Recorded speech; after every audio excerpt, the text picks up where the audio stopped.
حضرت عائشہ رضی اللہ تعالی عنہا نے بتلایا کہ ہم رسول اللہ صلی اللہ علیہ وسلم کے ساتھ بعض سفر غزوہ بنو المصطلق میں تھے۔ جب ہم مقام بیدا یا ذات الجیش پر پہنچے تو میرا ایک ہار کھو گیا۔ رسول اللہ صلی اللہ علیہ وسلم اس کی تلاش میں وہیں ٹھہر گئے اور لوگ بھی آپ کے ساتھ ٹھہر گئے، لیکن وہاں پانی کہیں قریب میں نہ تھا۔ لوگ حضرت ابو بکر صدیق رضی اللہ تعالیٰ عنہ کے پاس آئے اور کہا، حضرت عائشہ رضی اللہ تعالیٰ عنہ نے کیا کام کیا کہ رسول اللہ صلی اللہ علیہ وسلم اور تمام لوگوں کو ٹھہرا دیا ہے، اور پانی بھی کہیں قریب میں نہیں ہے اور نہ لوگوں ہی کے ساتھ ہے۔ پھر ابو بکر صدیق رضی اللہ تعالیٰ عنہ تشریف لائے۔ رسول اللہ صلی اللہ علیہ وسلم اپنا سر مبارک میری ران پر رکھے ہوئے سو رہے تھے۔ فرمانے لگے کہ تم نے رسول اللہ صلی اللہ علیہ وسلم اور تمام لوگوں کو روک لیا، حالانکہ قریب میں کہیں پانی بھی نہیں ہے اور نہ لوگوں کے پاس ہے۔ حضرت عائشہ رضی اللہ تعالیٰ عنہ کہتی ہیں کہ والد ماجد رضی اللہ تعالیٰ عنہ مجھ پر خفا ہوئے، اور اللہ نے جو چاہا انہوں نے مجھے کہا اور اپنے ہاتھ سے میری کوکھ میں کچوکے لگائے۔ رسول اللہ صلی اللہ علیہ وسلم کا سر مبارک میری ران پر تھا، اس وجہ سے میں حرکت بھی نہیں کر سکتی تھی۔ رسول اللہ صلی اللہ علیہ وسلم جب صبح کے وقت اٹھے تو پانی کا پتہ تک نہ تھا۔ پس اللہ تعالیٰ نے تیمم کی آیت اتاری اور لوگوں نے تیمم کیا۔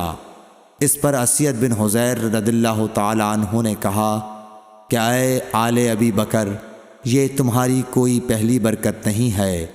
عائشہ رضی اللہ تعالیٰ عنہ نے فرمایا، پھر ہم نے اس اونٹ کو ہٹایا جس پر میں سوار تھی تو ہار اسی کے نیچے مل گیا۔ صحیح بخاری حدیث نمبر 334۔ جابر بن عبداللہ نے خبر دی کہ نبی صلی اللہ علیہ وسلم نے فرمایا، مجھے 5 چیزیں ایسی دی گئی ہیں جو مجھ سے پہلے کسی کو نہیں دی گئی تھیں۔ 1 مہینہ کی مسافت سے رعب کے ذریعے میری مدد کی گئی ہے، اور تمام زمین میرے لیے سجدہ گاہ اور پاکی کے لائق بنائی گئی۔ پس میری امت کا جو انسان نماز کے وقت کو جہاں بھی پالے اسے وہاں ہی نماز ادا کر لینی چاہیے، اور میرے لیے غنیمت کا مال حلال کیا گیا ہے، مجھ سے پہلے یہ کسی کے لیے بھی حلال نہ تھا، اور مجھے شفاعت عطا کی گئی، اور تمام انبیاء اپنی اپنی قوم کے لیے مبعوث ہوتے تھے، لیکن میں تمام انسانوں کے لیے عام طور پر نبی بنا کر بھیجا گیا ہوں۔ صحیح بخاری حدیث نمبر 335۔ حشام بن عروہ نے اپنے والد سے روایت کیا، وہ حضرت عائشہ رضی اللہ تعالی عنہ سے، کہ انہوں نے حضرت اسماء سے ہار مانگ کر پہن لیا تھا، وہ گم ہو گیا۔ رسول اللہ صلی اللہ علیہ وسلم نے ایک آدمی کو اس کی تلاش کے لیے بھیجا، جسے وہ مل گیا۔ پھر نماز کا وقت آ پہنچا اور لوگوں کے پاس جو ہار کی تلاش میں گئے تھے پانی نہیں تھا۔ لوگوں نے نماز پڑھ لی اور رسول اللہ صلی اللہ علیہ وسلم سے اس کے متعلق شکایت کی۔ پس خداوند تعالیٰ نے تیمم کی آیت اتاری، جسے سن کر اسید بن حضیر نے حضرت عائشہ رضی اللہ تعالیٰ عنہ سے کہا، آپ کو اللہ بہترین بدلہ دے، واللہ جب بھی آپ کے ساتھ کوئی ایسی بات پیش آئی جس سے آپ کو تکلیف ہوئی تو اللہ تعالیٰ نے آپ کے لیے اور تمام مسلمانوں کے لیے اس میں خیر پیدا فرما دی۔ صحیح بخاری حدیث نمبر 336۔ ابن عباس رضی اللہ تعالیٰ عنہ کے غلام عمیر بن عبداللہ نے کہا کہ میں اور عبداللہ بن یسار، جو کہ حضرت میمونہ رضی اللہ تعالیٰ عنہا زوجہ نبی کریم صلی اللہ علیہ وسلم کے غلام تھے، ابو جہیم بن حارث بن سما انصاری صحابی کے پاس آئے۔ انہوں نے بیان کیا کہ نبی کریم صلی اللہ علیہ وسلم بار جمل کی طرف سے تشریف لا رہے تھے۔ راستے میں ایک شخص نے آپ کو سلام کیا، یعنی خود اسی ابو جہیم نے، لیکن آپ نے جواب نہیں دیا۔ پھر آپ دیوار کے قریب آئے اور اپنے چہرے اور ہاتھوں کا مسح کیا، پھر ان کے سلام کا جواب دیا۔ صحیح بخاری حدیث نمبر 337۔ ایک شخص عمر بن خطاب کے پاس آیا اور عرض کی کہ مجھے غسل کی حاجت ہو گئی اور پانی نہیں ملا، تو میں اب کیا کروں؟ اس پر عمار بن یاسر رضی اللہ تعالیٰ عنہ نے حضرت عمر بن خطاب رضی اللہ تعالیٰ عنہ سے کہا، کیا آپ کو یاد نہیں جب میں اور آپ سفر میں تھے، ہم دونوں جنبی ہو گئے، آپ نے تو نماز نہیں پڑھی، لیکن میں نے زمین پر لوٹ پوٹ لیا اور نماز پڑھ لی۔ پھر میں نے نبی کریم صلی اللہ علیہ وسلم سے اس کا ذکر کیا تو آپ نے فرمایا کہ تجھے بس اتنا ہی کافی تھا، اور آپ نے اپنے دونوں ہاتھ زمین پر مارے، پھر انہیں پھونکا اور دونوں سے چہرے اور پونچھوں کا مسح کیا۔ صحیح بخاری حدیث نمبر 338۔ عمار بن یاسر نے یہ واقعہ بیان کیا جو پہلے گزر چکا، اور شعبہ نے اپنے ہاتھوں کو زمین پر مارا، پھر انہیں اپنے منہ کے قریب کر لیا اور پھونکا، پھر ان سے اپنے چہرے اور پونچھوں کا مسح کیا۔ اور نضر بن شمیل نے بیان کیا کہ مجھے شعبہ نے خبر دی حکم سے کہ میں نے زر بن عبداللہ سے سنا، وہ سعید بن عبد الرحمن بن ابزہ کے حوالے سے حدیث روایت کرتے تھے۔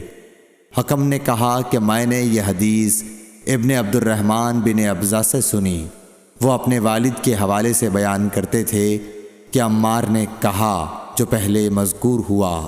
صحیح بخاری حدیث نمبر 339۔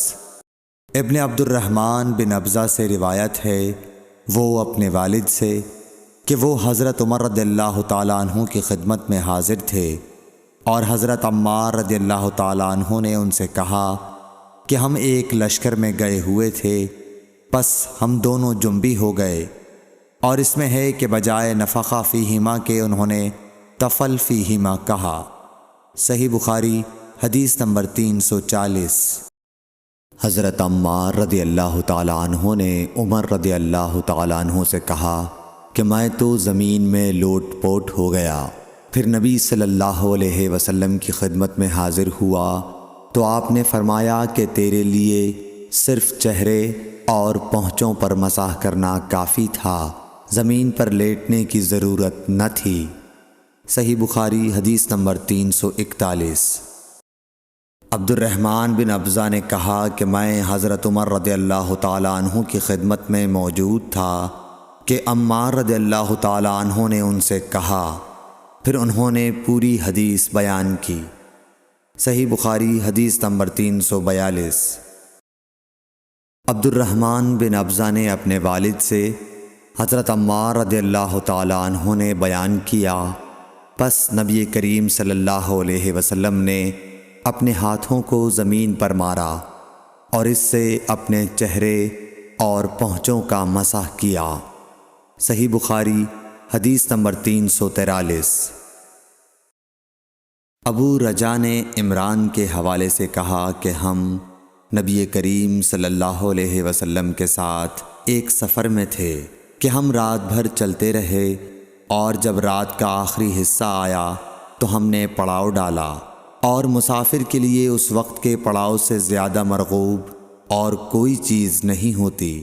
پھر ہم اس طرح غافل ہو کر سو گئے کہ ہمیں سورج کی گرمی کے سوا کوئی چیز بیدار نہ کر سکی۔ سب سے پہلے بیدار ہونے والا شخص فلاں تھا، پھر فلاں، پھر فلاں۔ ابو رجا نے سب کے نام لیے، لیکن اوف کو یہ نام یاد نہیں رہے۔ پھر چوتھے نمبر پر جاگنے والے حضرت عمر بن خطاب رضی اللہ تعالیٰ عنہ تھے، اور جب نبی کریم صلی اللہ علیہ وسلم آرام فرماتے تو ہم آپ کو جگاتے نہیں تھے، یہاں تک کہ آپ خود بخود بیدار ہوں، کیونکہ ہمیں کچھ معلوم نہیں ہوتا کہ آپ پر خواب میں کیا تازہ وحی آتی ہے۔ جب حضرت عمر جاگ گئے اور یہ آمدہ آفت دیکھی اور وہ ایک نڈر دل والے آدمی تھے، پس زور زور سے تکبیر کہنے لگے۔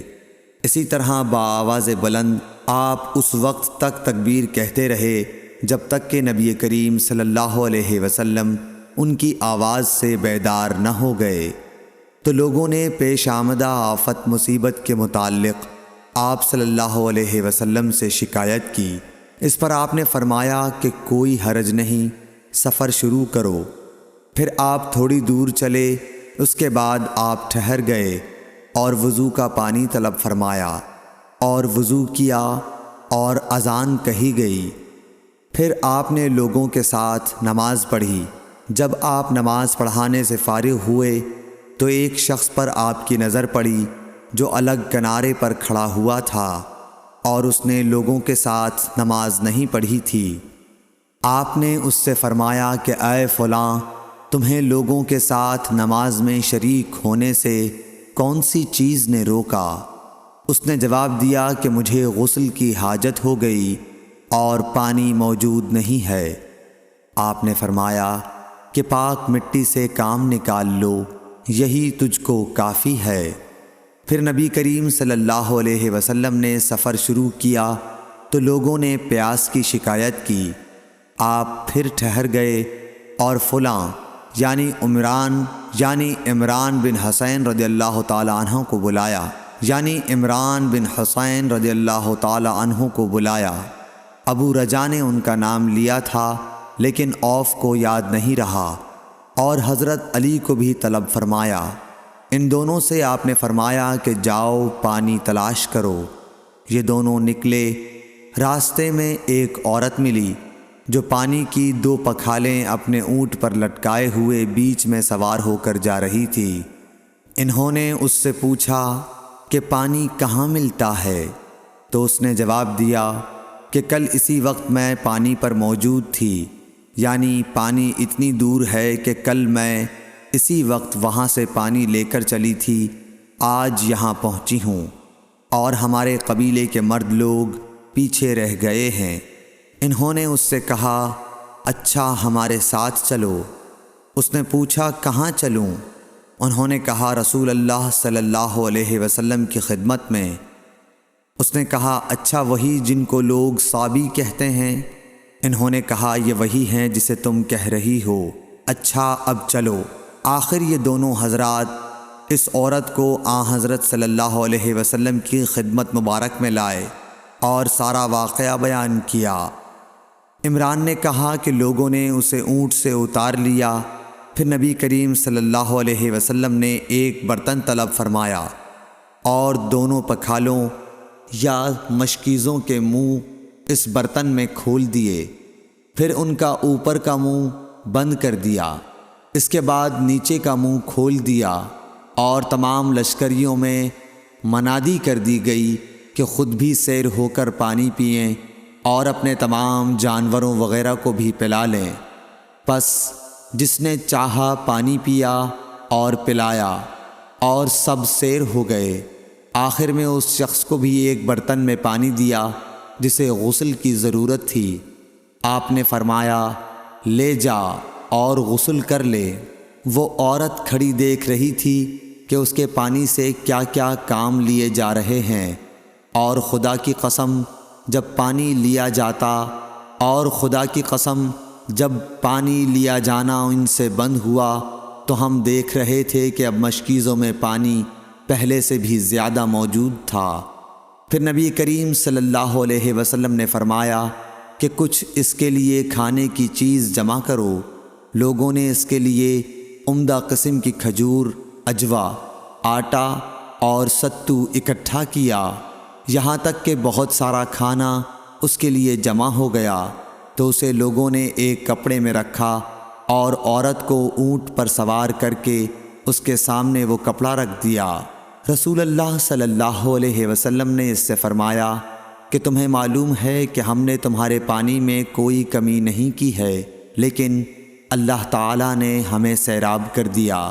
پھر وہ اپنے گھر آئی، دیر کافی ہو چکی تھی، اس لیے گھر والوں نے پوچھا کہ اے فلانی کیوں اتنی دیر ہوئی؟ اس نے کہا ایک عجیب بات ہوئی۔ وہ یہ کہ مجھے 2 آدمی ملے اور وہ مجھے اس شخص کے پاس لے گئے جسے لوگ صابی کہتے ہیں۔ وہاں اس طرح کا واقعہ پیش آیا، خدا کی قسم وہ تو اس کے اور اس کے درمیان سب سے بڑا جادوگر ہے۔ اور اس نے بیچ کی انگلی اور شہادت کی انگلی آسمان کی طرف اٹھا کر اشارہ کیا۔ اس کی مراد آسمان اور زمین سے تھی، یا پھر وہ واقعی اللہ کا رسول ہے۔ اس کے بعد مسلمان اس قبیلے کے دور و نزدیک کے مشرکین پر حملے کیا کرتے تھے، لیکن اس گھرانے کو جس سے اس عورت کا تعلق تھا کوئی نقصان نہیں پہنچاتے تھے۔ یہ اچھا برتاؤ دیکھ کر ایک دن اس عورت نے اپنی قوم سے کہا کہ میرا خیال ہے کہ یہ لوگ تمہیں جان بوجھ کر چھوڑ دیتے ہیں، تو کیا تمہیں اسلام کی طرف کچھ رغبت ہے؟ قوم نے عورت کی بات مان لی اور اسلام لے آئی۔ حضرت ابو عبداللہ امام بخاری رحمۃ اللہ علیہ نے فرمایا کہ سبا کے معنی ہیں اپنا دین چھوڑ کر دوسرے کے دین میں چلا گیا۔ اور ابو العالیہ نے کہا ہے کہ صائبین اہل کتاب کا ایک فرقہ ہے جو زبور پڑھتے ہیں، اور سورہ یوسف میں جو عصب کا لفظ ہے وہاں بھی اس کے معنی عمل کے ہیں۔ صحیح بخاری حدیث نمبر 344۔ ابو موسیٰ نے عبداللہ بن مسعود سے کہا کہ اگر غسل کی حاجت ہو اور پانی نہ ملے تو کیا نماز نہ پڑھی جائے؟ عبداللہ نے فرمایا ہاں، اگر مجھے 1 مہینے تک بھی پانی نہ ملے گا تو میں نماز نہ پڑھوں گا۔ اگر اس میں لوگوں کو اجازت دے دی جائے تو سردی معلوم کر کے بھی لوگ تیمم سے نماز پڑھ لیں گے۔ ابو موسیٰ کہتے ہیں کہ میں نے کہا کہ پھر حضرت عمر رضی اللہ تعالیٰ عنہ کے سامنے حضرت عمار رضی اللہ تعالیٰ عنہ کے قول کا کیا جواب ہوگا؟ بولے کہ مجھے تو نہیں معلوم ہے کہ عمر رضی اللہ تعالیٰ عنہ عمار رضی اللہ تعالیٰ عنہ کی بات سے مطمئن ہو گئے تھے۔ صحیح بخاری حدیث نمبر 345۔ ابو موسیٰ نے پوچھا کہ ابو عبد الرحمن آپ کا کیا خیال ہے کہ اگر کسی کو غسل کی حاجت ہو اور پانی نہ ملے تو وہ کیا کرے؟ عبداللہ نے فرمایا کہ اسے نماز نہ پڑھنی چاہیے جب تک اسے پانی نہ مل جائے۔ ابو موسیٰ نے کہا کہ پھر عمار کی اس روایت کا کیا ہوگا جبکہ نبی کریم صلی اللہ علیہ وسلم نے ان سے کہا تھا کہ تمہیں صرف ہاتھ اور منہ کا تیمم کافی تھا۔ ابن مسعود نے فرمایا کہ تم عمر کو نہیں دیکھتے کہ وہ عمار کی اس بات پر مطمئن نہیں ہوئے تھے۔ پھر ابو موسیٰ نے کہا کہ اچھا عمار کی بات کو چھوڑو، لیکن اس آیت کا کیا جواب دو گے جس میں جنابت میں تیمم کرنے کی واضح اجازت موجود ہے؟ عبداللہ بن مسعود اس کا کوئی جواب نہ دے سکے، صرف یہ کہا کہ اگر ہم اس کی بھی لوگوں کو اجازت دے دیں تو ان کا حال یہ ہو جائے گا کہ اگر کسی کو پانی ٹھنڈا معلوم ہوا تو اسے چھوڑ دیا کرے گا اور تیمم کر لیا کرے گا۔ اعمش کہتے ہیں کہ میں نے شفیق سے کہا کہ گویا عبداللہ نے اس وجہ سے یہ صورت ناپسند کی تھی، تو انہوں نے جواب دیا کہ ہاں۔ صحیح بخاری حدیث نمبر 346۔ حضرت ابو موسیٰ رضی اللہ تعالی عنہ نے حضرت عبداللہ بن مسعود سے کہا کہ اگر ایک شخص کو غسل کی حاجت ہو اور مہینہ بھر پانی نہ پائے تو کیا وہ تیمم کر کے نماز نہ پڑھے؟ شفیق کہتے ہیں کہ حضرت عبداللہ بن مسعود نے جواب دیا کہ وہ تیمم نہ کرے اگرچہ وہ 1 مہینے تک پانی نہ پائے اور نماز موقوف رکھے۔ ابو موسیٰ نے اس پر کہا کہ پھر سورہ مائدہ کی اس آیت کا کیا مطلب ہوگا؟ اگر تم پانی نہ پاؤ تو پاک مٹی پر تیمم کر لو۔ حضرت عبداللہ بن مسعود بولے کہ اگر لوگوں کو اس کی اجازت دے دی جائے تو جلد ہی یہ حال ہو جائے گا کہ جب ان کو پانی ٹھنڈا معلوم ہوگا تو وہ مٹی سے تیمم ہی کر لیں گے۔ اعمش نے کہا میں نے شفیق سے کہا تو تم نے جنبی کے لیے تیمم اس لیے برا جانا؟ انہوں نے کہا ہاں۔ پھر حضرت ابو موسیٰ اشعری رضی اللہ تعالیٰ عنہ نے فرمایا کہ کیا آپ کو حضرت، اور آپ نے اپنے ہاتھوں کو زمین پر ایک مرتبہ مارا، پھر ان کو جھاڑ کر بائیں ہاتھ سے داہنے کی پشت کو مل لیا، یا بائیں ہاتھ کا داہنے ہاتھ سے مسح کیا، پھر دونوں ہاتھوں سے چہرے کا مسح کیا؟ عبداللہ نے اس کا جواب دیا کہ آپ عمر کو نہیں دیکھتے کہ انہوں نے عمار کی بات پر قناعت نہیں کی تھی؟ اور یعلی بن عبید نے اعمش کے واسطے سے شفیق سے روایت میں یہ زیادتی کی ہے کہ انہوں نے کہا کہ میں عبداللہ اور ابو موسیٰ کی خدمت میں تھا، اور ابو موسیٰ نے فرمایا تھا کہ آپ نے عمر سے عمار کا یہ قول نہیں سنا کہ رسول اللہ صلی اللہ علیہ وسلم نے مجھے اور آپ کو بھیجا، پس مجھے غسل کی حاجت ہو گئی اور میں مٹی میں لوٹ پوٹ لیا، پھر میں رات رسول اللہ صلی اللہ علیہ وسلم کی خدمت میں حاضر ہوا اور آپ سے صورتحال کے متعلق ذکر کیا، تو آپ نے فرمایا کہ تمہیں صرف اتنا ہی کافی تھا، اور آپ نے چہرے اور ہتھیلیوں کا ایک ہی مرتبہ مسح کیا۔ صحیح بخاری حدیث نمبر 347۔ عمران بن حسین خزائی سے روایت ہے کہ رسول اللہ صلی اللہ علیہ وسلم نے ایک آدمی کو دیکھا کہ الگ کھڑا ہوا ہے اور لوگوں کے ساتھ نماز میں شریک نہیں ہو رہا ہے۔ آپ نے فرمایا کہ اے فلاں، تمہیں لوگوں کے ساتھ نماز پڑھنے سے کس چیز نے روک دیا؟ اس نے عرض کی، یا رسول اللہ، مجھے غسل کی ضرورت ہو گئی اور پانی نہیں ہے۔ آپ نے فرمایا، پھر تم کو پاک مٹی سے تیمم کرنا ضروری تھا، پس وہ تمہارے لیے کافی ہوتا۔ صحیح بخاری حدیث نمبر 348۔